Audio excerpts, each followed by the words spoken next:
Olá, o meu nome é Eunice, este é o Conversas em Família e hoje vamos ter um vídeo muito especial. Vamos ter aqui a Kátia connosco e vamos conversar um bocadinho sobre a história dela. Sejam bem-vindos.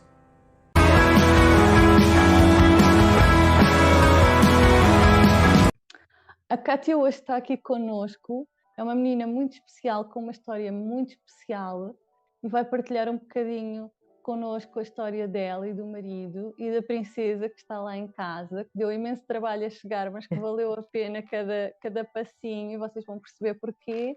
Olá Kátia, bem-vinda. Olá, Anice, obrigada. Obrigada a nós pela vossa disponibilidade. Kátia, então se calhar começávamos por vos apresentar um bocadinho. Fala-me um bocadinho sobre vocês, como é que isto tudo começou, o vosso contacto com a infertilidade, onde é que começou? Então, eu sou a Infertilidade ou Kátia, dificuldade em engravidar, desculpa. não faz mal. Tenho neste momento 31 anos. A primeira vez que fui menstruada com 14 anos, mais ou menos, a minha menstruação nunca foi certa. Okay. Ou seja, logo ali houve alguns indícios de que algo não estava muito bem. Sendo que é normal nas meninas, quando são menstruadas, as primeiras vezes a menstruação não ser certa. Uhum. Eu fui ao ginecologista e depois voltei a ter consulta e ele, quando fez a ecografia, viu logo que eu tinha ovários poliquísticos, a síndrome de ovário poliquístico. Depois ele deixou estar algum tempo, pronto, que ainda estava a iniciar a menstruação e tudo, para ver como é que o organismo ia funcionar. Depois, com 15 anos, voltei novamente e continuava tudo muito instável, continuava com mais quistos e comecei a fazer uma pílula para ver se ajudava não só na remoção daqueles quistos que já tinha, mas pelo menos tentar evitar que viessem mais. E se regularizava também a menstruação. Pois bem, então nem uma coisa nem outra funcionou, porque continuaram a crescer quistos e a menstruação continuou sem ser certa. Ou seja, eu tomava a pílula, devia vir a menstruação, um mês vinha, outro mês não vinha. Pronto, depois continuando em consultas, com 18 anos, o ginecologista disse logo que ia ser muito difícil eu conseguir engravidar. Porque, além disso, eu não fazia ovulação. Ok. Porque quando não há menstruação, não há ovulação. E como havia um mês que tinha, outro mês não, ou 2 ou 3 que não, nos períodos que tinha menstruação não ovulava. Ok. Ou seja, juntar-se aqui 2 problemas. Continuei a fazer a pílula. Entretanto, com 23, 24 anos mais ou menos, tive 27 meses sem menstruar. Ok. Seguidos, mesmo a fazer a pílula. Kátia, desculpa interromper-te, mas nesta altura, portanto, ainda eras relativamente nova, não é? Nessa altura já era uma preocupação para ti esta questão de ter filhos? Sim. Ou pensavas nisso mais para a frente? Não, eu sempre tive o desejo de ser mãe, talvez também pelo facto de ser filha única, que eu não gosto. Gostava de ter um irmão, como eu costumo dizer, não tenho ninguém com quem partilhar as minhas histórias, não tenho ninguém com quem partilhar as minhas dificuldades. Embora tenhamos amigos, nunca é a mesma coisa. Eu tenho poucos, mas bons, mas nunca é a mesma coisa. Há situações, se calhar só com um irmão conseguiria partilhar, ou uma irmã. Sim. Pronto, nesse período que tive 27 meses sem menstruar, tentámos deixar a pílula para ver se menstruava, tentámos com outras pílulas, tentámos com medicações próprias para induzir a menstruação e também não conseguimos. Aqui já estava no hospital de Penafiel a nível de ginecologia com consultas mais intensas. Ela passou para a área de infertilidade. Ok. Pronto, porque dizia que dela já não dependia mais nada. Nesta fase conheci o Rui, que é o pai da Maria Miguel, e Foi logo muito direta, disse logo: olha, tenho este problema, este e este, e eu quero ser mãe, tu não sei, mas eu quero, é um desejo muito grande e já estou à espera de ser chamada para infertilidade. Na altura, se tu quiseres ir comigo baixo, se não quiseres ir, olha, eu sigo a minha vida indo. Ele nunca mostrou nenhum preconceito, nenhum problema, para ele não era uma entrave, mas para mim eu achava que era. Não é? Mesmo a nível de um relacionamento, se a pessoa também tivesse esse sonho, eu não posso tirar esse sonho à pessoa que está comigo. Claro. E já sabendo de antemão que iria ter os problemas, não é? Mas para ele nunca Kátia, foi. diz, desculpa. Para ele Eu nunca foi, nunca tenho que foi. te ir interrompendo para também aqui fazer-te algumas perguntas que eu acho que as pessoas poderão fazer. Não te Claro querendo que sim, claro que interromper, sim. mas de vez em quando vai ter que ser. Tu sentias-te de alguma forma culpada por isto te ter acontecido a ti? Culpada, não. Eu sempre pensei que Deus manda tarefas difíceis a pessoas que conseguem superá-las. Boa. Sinto a mesma coisa. Mas muitas vezes sentia-me triste e pensava: porque a mim, eu já passei tanto, porque é mais uma. Porque no fundo é mais uma batalha, é mais uma luta, é mais um desafio, estamos a ser postos à prova novamente. E eu já passei por muitos desafios, já fui posta à prova muitas vezes. E de uma maneira ou de outra vou tentando superar e vou conseguindo, não é? Daí a página Superar e Amar. E daí a princesa que está aí em casa, não é? Sim. Nunca desisti do meu sonho e lutei sempre e fui atrás e corri mundos e fundos e consegui, não é? É interessante que, pelo menos a nós, mais a mim, faziam muita pergunta, mas se calhar não tem que ser, mas porquê insistir? Há tantas Sim. formas de conseguir as coisas, mas porquê é que, se vocês estão bem assim, então porquê? Há coisas que só quando as vivemos é que nós realmente as podemos tocar e sentir, não é? Nós, Sim. apesar de sempre nos termos sentido completos enquanto casal e de nos termos sentido sempre felizes, e por isso é que continuamos juntos e estávamos juntos nessa altura também, não é? Fazia aqui falta qualquer coisa, portanto havia um complemento que nós sentíamos como sendo nosso, que ainda não estava aqui connosco, e nós sabíamos que tínhamos que continuar a andar para a frente para conseguir atingir esse objetivo, mas se não estiveres dentro da situação, tu vês aquilo de uma forma muito mais descontraída, como é óbvio, não é? Sim. E infelizmente a infertilidade ainda é muito vista como um tabu. Uhum. As pessoas, e muita gente diz: infertilidade, é nada, não é porque não tinha que ser. Não tiveram filhos porque não tinha que ser. E não, isso não é real. Muitas vezes nos perguntavam: então, não vem um bebê? Nós dizíamos: não, ainda somos novos, temos muito tempo.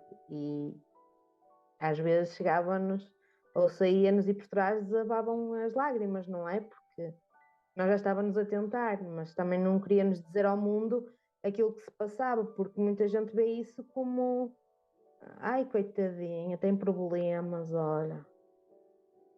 Sabes que É nós difícil. inicialmente não partilhávamos muito, não falávamos muito disto, mas nem era tanto por essa questão, era mais pela gestão das expectativas, porque já estávamos a gerir as nossas e sabíamos que se Também, partilhássemos tínhamos que gerir as de toda a gente à nossa volta e as perguntas também. diárias e tu sabes tão bem como nós, vocês, que há coisas que nós não temos respostas, nós sabemos quando as coisas acontecem, às vezes no próprio dia, não é? Sim, sim, sim. Quem está de fora destes processos não tem noção que nós não temos datas, não temos previsões, não temos certezas, não temos nada, as coisas vão Não. acontecendo, não é? Sim, Então, porque, por exemplo, no meu caso, nos tratamentos de ovulação, eu tinha meses que conseguia ovular e outros que não, mesmo claro, fazendo o tratamento. E explicar isso a quem está de fora é difícil, claro. porque as pessoas não entendem, porque lá está, ainda é muito tabu e ainda não se divulga muito isto. Devia haver mais comunicação social, deviam falar mais sobre estes temas, deviam explicar mais estes temas tanto a nível de ovulação, a nível de fertilizações, a nível dos tratamentos da ovulação. As pessoas não sabem, as pessoas, mesmo estes casais que passam por isto, nós não sabemos, até chegar lá, até fazer o processo, o que é que se vai passar. Ou temos um médico muito bom connosco e que nos explica, olha, vamos fazer A, B, C e D. Ou então temos médicos que simplesmente dizem, olha, vamos fazer indução de ovulação. Nós ficamos a pensar, e como é que se processa? Como é que eu vou fazer isto? E nem sequer nos explicam, e nós estamos ali como um burro no meio de um palácio, a olhar, e não percebemos nada. E infelizmente a nossa sociedade ainda está muito assim, porque também não há divulgação, porque não existe quem... Havia de haver médicos a dar entrevistas, a explicar como é que se processa, fazerem debates, e não há. Bem, mas nós estamos a começar o caminho, Kátia. Nós estamos cá também para isso, não é? Espero que sim. Vamos trabalhar nesse sentido para também tentar dar aqui algum apoio às pessoas que estão a começar ou que estão a pôr a hipótese de começar um processo destes, porque às vezes as pessoas... E até mesmo quem já está nos processos. Também ainda não sabe. Eu recebo imensas mensagens que me perguntam, olha, eu vou para a infertilidade e agora? Sabes como é que se processa? E o que é que eu vou fazer? Eu não sei. E as pessoas também não sabem. E lá está. Nós, mesmo no público, não somos... Não é não ser bem tratados, porque somos, mas existe um número tão elevado de casais e um número tão reduzido de médicos e de hospitais a fazer os tratamentos que as consultas estão a correr. E estes casais não precisam de consultas a correr, precisam de consultas em que lhe expliquem, em que lhe deem a mão, em que lhe digam, olha, nós vamos fazer isto, isto e isto, porque é isto, isto e isto. Mas não, é, olha, vais fazer isto e vamos ver. E depois no próximo mês fazemos aquilo. E é muito rápido e mesmo as pessoas ficam sem saber ao certo o que é que vão fazer. Eu acho que estes casais, e incluímos-nos aqui, não é? Precisamos em determinadas fases de muito colo, não é? E isso às vezes não existe. No nosso caso, nós não, depois farei um vídeo a falar sobre isso, nós não tivemos acesso portanto, ao apoio pelo público, tivemos mesmo que recorrer ao privado. Portanto, a minha experiência não é, a partir de certa altura, não é no público, portanto, eu não tenho essa experiência para partilhar, mas consigo dizer que, de facto, é muito importante nós percebermos tudo o que vai acontecer e percebermos de antemão o que é que vamos passar. Por exemplo, a questão das injeções, isso às vezes é um bicho de 7 cabeças para as pessoas, mas todos os dias injeções, mas quem é que me dá as injeções? Mas vai doer, não vai doer, o que é que vai acontecer? Efeitos secundários, hormonas... E as pessoas andam doidas até aquilo começar e perceberem, não é? Sim. Portanto, todas estas coisas, eu lembro-me que fiz 500 mil perguntas ao médico e quando saí de lá tinha a sensação que não tinha perguntado nada, que não sabia nada. Não é? Era tudo muito vazio. Muito vazio. O que é que vai acontecer? Depois disto, porque eu só ouvia dizer, bem, mas quem toma essas hormonas depois fica assim. As pessoas diziam que ficávamos quase um dragão a cuspir fogo, que ia acontecer este mundo e o outro. E não foi, não foi a minha experiência. Pode ser a de outras pessoas, mas não foi a minha. E hoje sei que há variadas formas de reação à mesma medicação, não é? Portanto, nós não podemos dizer, olha, vai acontecer isto, vai ser assim, vai ser assim. Nós não sabemos. E às vezes os médicos também não sabem. Mas a verdade é que nem mesmo esta questão de não ter certezas, às vezes não é falada connosco. Ninguém nos diz, olha, eu não te estou a dizer porque eu também não sei. Não é? Porque se nos dissessem isto, nós se calhar íamos muito mais serenos para casa. Não é? Ok, eu não sei, mas também não há o que saber, para já. Não é? Nós vamos sempre a sentir-nos um bocado ignorantes, por mais que se leia e por mais que se procure, pelo menos eu, sentia que todos os dias me esforçava para saber mais, mas nunca sabia o suficiente, porque na próxima consulta vinham-me sempre mais 500 dúvidas. Não sei se sentias isto. Sim, eu tive no público e tive no privado, fui seguida nos dois. E na segunda gravidez, depois do aborto, a meio mais ou menos aos 5 meses, tive apoio psicológico, mas que era uma vez por mês, que não é nada, 45 minutos no máximo, ou seja, é muito pouco. E só tive eu. O Rui não teve. E isto é um problema de casal. Ele também precisava. E depois tivemos que procurar ajuda no privado. Pois. Porque mesmo quando tivemos o aborto ficámos ali abandonados. Depois veio a história do Covid, ainda por cima, não é? Que não ajudou nada. Mas ficámos ali muito abandonados, ficámos ali muito sem saber o que é. E só pensámos o porquê de nós, não é? Embora que quando eu saí do hospital fui para o meu médico particular e ele explicou-me que em muitos dos casos a primeira gravidez que ocorre aborto, mesmo quando não fazem tratamentos, há uma porcentagem muito elevada. Prontos. Parecendo que não, tudo isto nos conforta um pouco. Claro que nada vai atenuar a nossa dor, sem sombra de dúvidas, mas vai-nos confortando. O termos uma palavra amiga, uma voz a falar connosco, a explicar-nos, mesmo que seja uma coisa má, vai-nos confortando. Sabes E que o médico nós... teve. Diz. E o médico teve isso, mas foi no particular. Depois Pois. fomos para o CMIN, que ele encaminhou-nos com a carta para o Hospital, para o Centro Materno Infantil do Norte, e também falaram connosco, as enfermeiras, também tiveram a explicar, mas não houve uma psicóloga, não houve nada ali, devia haver, porque aquilo é um choque, não é? Claro. Então, não é? Vamos de manhã para uma consulta que é às 9 da manhã, em que dizemos, vai, está tudo bem, vamos ver o nosso bebê, e saímos de lá com uma médica que nos diz que nem um feto era, quanto mais um bebê. É duro. E é daquelas coisas E lá que está, não só temos o passando. apoio, não temos a mão de ninguém, não temos um abraço, não temos uma palavra amiga. E volto a dizer, nada nos vai tirar a dor, mas pode-nos atenuar, pode-nos ajudar, até as maneiras como se falam, porque fala-se muito, os médicos têm que ter 19 para entrar, mas os médicos também deviam ter psicologia para entrar.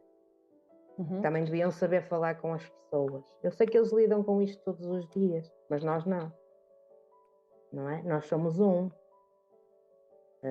nós somos um casal no meio de muitos que passam lá todos os dias, mas são sempre pessoas diferentes e cada um reage de maneira diferente também. E não temos esse abraço, não temos esse apoio, e é necessário. Muito. Sabes que tu estás a descrever o vosso... Aliás, quando a vida nos tocou uma com a outra, eu senti muita empatia com vocês, porque nós temos muitas semelhanças ao longo do percurso. Nós, a primeira vez que conseguimos uma gravidez, foi uma gravidez natural, sem tratamento, e às 12 semanas íamos a uma ecografia perfeitamente descansados, nem punhamos hipótese de nada, e saímos de lá devastados, porque quando o ecrã não tem movimento nem tem som, começa-me a cair uma lágrima. Eu tinha 12 semanas de gravidez, 13 mais ou menos, e a médica olhou para nós e disse: eu não tenho boas notícias. Pronto, ela, a partir dali eu não sei o que ela disse, porque nós não conseguimos, pelo menos não eu captamos. Não ouvi mais nada, e o Luís depois disse-me mais tarde que também teve um bocadinho de dificuldade em manter no ouvido o que ela disse. Começámos por coincidência, e estas coincidências são muito interessantes de analisar. Mais tarde ela começou a falar no que é que iria acontecer a seguir, e aí sim prestámos os dois atenção, e isso podíamos fazer um vídeo só sobre isso, porque o pós-notícia para algumas mulheres é traumático, como é que as coisas se processam depois, não é? Porque é muito mais fácil para E umas mesmo o do que nosso para outras. Às vezes não há tempo de o fazer, é tudo atropelado, não é? Mas tem que ser feito. Era o que eu ia dizer a seguir. Se não for feito, vai ficar... Não se avança. Não. Não se avança. Não. E tem que ser feito. Por mais que custe, mas ele tem que ser feito. E há pessoas também que eu vejo e às vezes assisto a essas coisas que dizem: era apenas um bebê, nem o conheceste. Estavas grávida há tão pouco tempo. Não é assim. Porque a partir do momento em que nós vemos aquele tracinho positivo, é nosso. E o amor está ali. E então quem deseja muito é tudo, não é? E as pessoas ainda não veem também o nosso luto que tem que ser feito, e tem. Que aliás, a nossa segurança social dá 30 dias após o aborto à mãe, não é? Uhum. À mãe e o pai. O pai não sofre. Eu ia falar nisso a seguir, sabes, Cátia? Isso foi um dos motivos de nós irmos para uma clínica fora de Portugal. Não estou de todo a denegrir ou a criticar as clínicas que há cá, até porque nós fomos para a Espanha e há imensas clínicas que estão cá, mas são espanholas, portanto, e trabalham exatamente da mesma maneira, não é por aí. Mas foi por isso, quer dizer, houve 2 ou 3 fatores, mas um deles foi esse. Eu sempre senti que o homem é muito negligenciado neste mundo, é muito injustiçado e muito posto à parte. Eu nunca ouvi aqui ninguém me perguntar ao Luís o que é que estava a sentir, como é que estava, se precisava de alguma coisa, não é? E lá eu sinto isso. Agora, eu não estou a dizer que lá é melhor do que cá, não isso, mas se calhar tivemos alguma sorte com as pessoas que passaram também por nós. Também depende de quem nos passa por nós. Exatamente. Lá está, tivemos algum azar num lado e alguma sorte no outro. Portanto, ser cá ou ser lá, nós fomos para na outro... clínica tivemos... O médico tanto me dava apoio a mim como a ele, não é? Uhum. Mas como eu tive que fazer o meu luto, ele teve que fazer o dele. E porquê é que nós temos direito a 30 dias e o pai não tem? Porque é injusto. Não é? É porque eles sofrem tanto como nós. Uhum. Não é? Se bem que nós é que estávamos com o bebé dentro de nós, mas também era dele. Os sentimentos estão lá. E a dor está lá. E muitas vezes eles não têm o tempo de fazer o luto deles, porque têm que regressar ao trabalho, porque o trabalho tem muitas exigências, como o nosso, não é? Tanto da mulher como do homem hoje em dia tem muitas exigências, mas eles também precisam do luto deles e precisam do apoio deles. Claro que sim. Lá está, também não têm. Está mal. Está mal e isso depois pode gerar várias consequências negativas, não só para ele, mas para o casal, não é? Sim, nada disso é relação. Pensado. Sim, nada disto é pensado. Há aqui muita coisa ainda para trabalhar nesta área. Sim. Eu lá sinto muito... Bom, pode ser uma coincidência, não, é como eu estava a dizer, não estou a dizer que um sítio é bom, noutro é mau, porque há clínicas boas e más em todo o lado. Claro. Mas tivemos sorte, nós fomos para aquela clínica em específico, maioritariamente por ser uma clínica de investigação. Portanto, sentimos que era uma das melhores pelo que lemos e pelo que pesquisámos, e então decidimos ir para lá. Mas eu senti sempre que somos igualmente acolhidos. Portanto, por exemplo, eu entro para o bloco e o Luís, de 10 em 10 minutos, há uma pessoa que vai ter com ele a dizer o que se está a passar, o que é que se está a conseguir, o que é que está a correr bem, o que é que está a acontecer. Portanto, ele nunca fica ali largado, sem notícias, sem saber o que se está a passar e vice-versa. Portanto, somos os dois envolvidos em qualquer coisa que se esteja a passar. E fazemos sempre uma reunião de equipa onde nós estamos incluídos, não é? Em que nos é pedida a opinião sobre que caminho... Claro, dão-nos o parecer médico e a opinião deles, o que é que eles acham que devemos fazer. Mas pedem-nos sempre a nossa opinião. E isso, apesar de nós sabermos que, claro, que vamos sempre seguir a opinião deles, mesmo que emocionalmente a nossa pudesse ser diferente, não é? Sim. Mas é ótimo nós sentirmos que é uma decisão conjunta, nós concordamos, não é? Nós fizemos parte daquela decisão. Sim, é bom. E eu não senti isso aqui. Mas pronto, mas hoje estamos a falar mais de ti do que de mim. Continua. Eu sou sincera, na clínica que estive, eu senti, e o Rui também. Eu também acho que vai muito da empatia que criamos com o médico. Uhum, sem dúvida. E a equipa. Por vezes, eu já ouvi pessoas a dizer que não gostaram de ir à consulta com ele. Eu não tenho o que dizer dele. Ele, ainda quando tive o aborto, ele abraçou-nos como se fosse nosso pai ou mãe. E ele também já passou pelo aborto, ou seja, a esposa dele também já tinha tido 2 abortos. Teve um aborto, teve um filho, teve um aborto, teve outro filho. De alguma forma, ele também já passou por isto. Exato. E calhar daí a sensibilidade também dele, estar mais um pouco sensibilizado com a nossa situação e dos pacientes dele, mas lá está, nós criamos muita empatia com ele, eu gosto muito dele, sem sombra de dúvida. Isso é meio caminho andado. É. E ele Isso dizia, é uma ajuda imensa. este mês não conseguimos, mas no próximo vamos conseguir. Vamos, porque somos uma equipa, não é? Vão conseguir, ou tu vais conseguir, não. Também nós somos senti uma essa equipa. diferença. Para ele também é uma vitória. Claro que sim.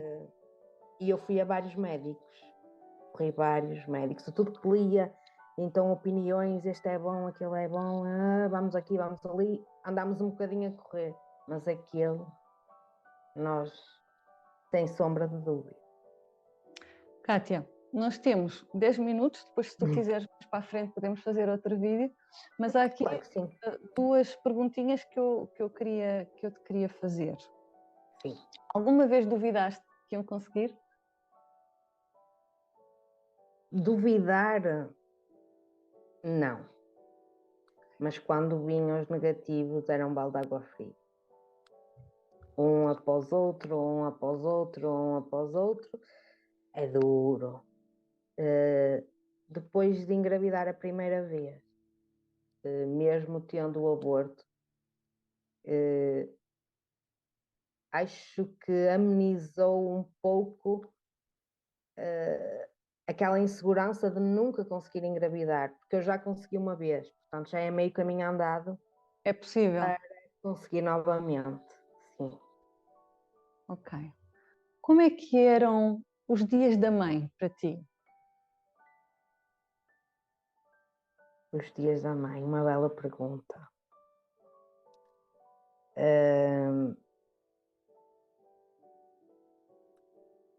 O dia da mãe, no ano em que tive o aborto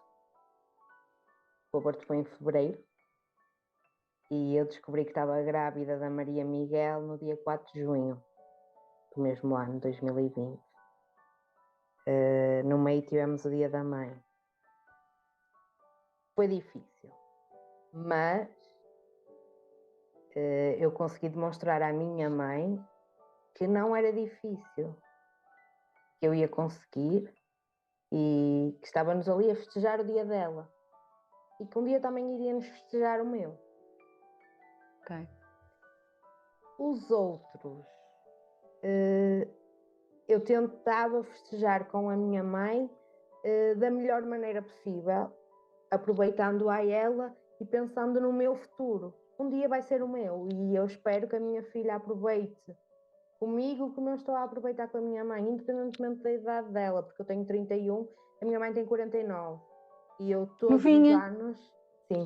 todos os anos tento aproveitar da melhor maneira com ela, mas eu gosto muito de festas, eu gosto muito de aproveitar as datas todas, os aniversários, a Páscoa, o Natal, o Carnaval, até o Dia das Bruxas. Eu gosto de celebrar um bocadinho tudo, porque temos que aproveitar também, claro, a desfrutar algumas coisas da vida. E mesmo nos aniversários dos meus pais, eu tento sempre aproveitar da melhor maneira. E o meu, e o da Maria, e do Rui, e por aí fora. também me sinto um bocadinho assim. Por isso eu achei sempre, se este ano é o dela, quem sabe para o ano seja o meu. Ou daqui a 2 anos. E foi. E é. Eu pensava muito parecido com o que tu estás a descrever, engraçado. E agora a última pergunta. Se tu pudesses dizer alguma coisa à Kátia há 4 anos atrás, assim muito resumidamente, o que é que lhe dizias? O que é que eu lhe dizia? Dizia que ela é uma corajosa e que ia conseguir. Boa, boa. Se fosse eu Para também nunca dizia desistir. parecido. Porque a Kátia, persistência, quer queiramos, quer não, traz-nos sempre frutos. e força, não é? Mesmo. Que neste caminho, pelo menos eu sentia muito isso, quando pensava em parar, não para desistir, mas para descansar, quando olhava para trás, agarrava-me sempre a qualquer coisa. Não, não é agora, é para o mês que vem. E foi Sim. sempre assim, sempre assim, sempre assim. E a Não verdade é que consegui hoje este temos a mês, vai Sofia ser em no casa. próximo. Exatamente. E outra Exatamente. questão, nós só menstruamos uma vez por mês. Ou seja, só temos uma ovulação uma vez por mês. Eu tinha quase 2 em 2. Pronto. Eu estou a dizer no normal. No normal, sim. Sim, numa pessoa normal, com uma menstruação normal, com uma ovulação normal. A chance de engravidar em 12 meses é reduzida e as pessoas não têm essa noção. Não. E nem têm noção que isto é quase um milagre. Nós temos que Certo. ter milhões de coisas alinhadas no nosso corpo no mesmo segundo para a coisa correr da melhor maneira, senão não acontece. Não. E tentar fazer isto de forma artificial, bom, é assim quase um milagre. Sim, é difícil. Mas eu falo... que nós acompanhamos. E eu falo, uma pessoa normal tem 2 hipóteses no ano. No teu caso, se era de 2 em 2, tinhas 6. Sim. Eu nem sei, porque um mês ovulava, outro não.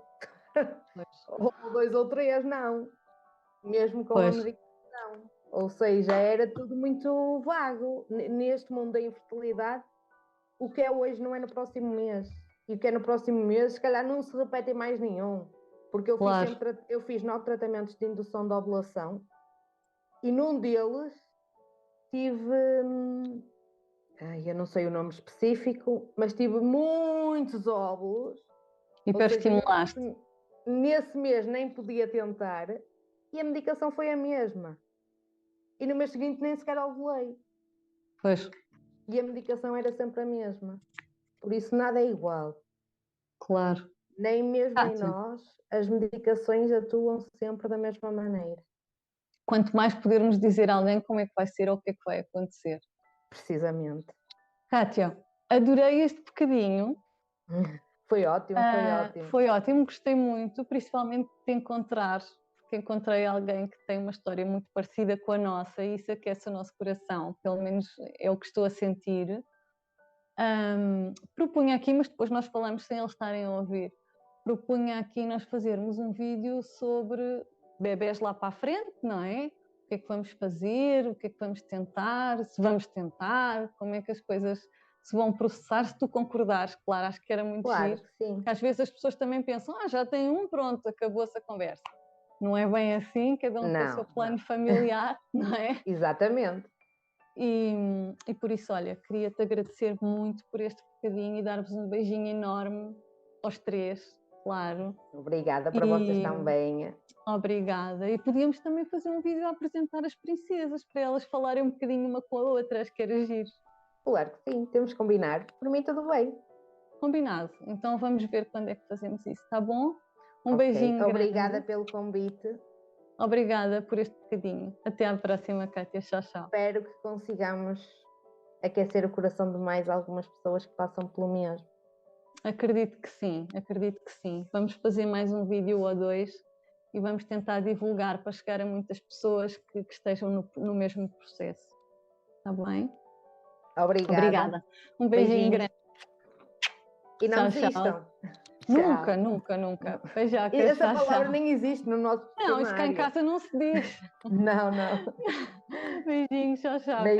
Espero que este vídeo vos tenha ajudado de alguma forma. Estas histórias são sempre uma lufada de esperança para quem está ou quem vai estar nestes processos. Espero que, se acharem que podem ajudar alguém, que partilhem o vídeo, deixem um gosto para eu saber que vocês estão desse lado. Por favor, deixem sugestões de vídeos nos comentários para eu tentar corresponder às vossas expectativas e até ao próximo vídeo.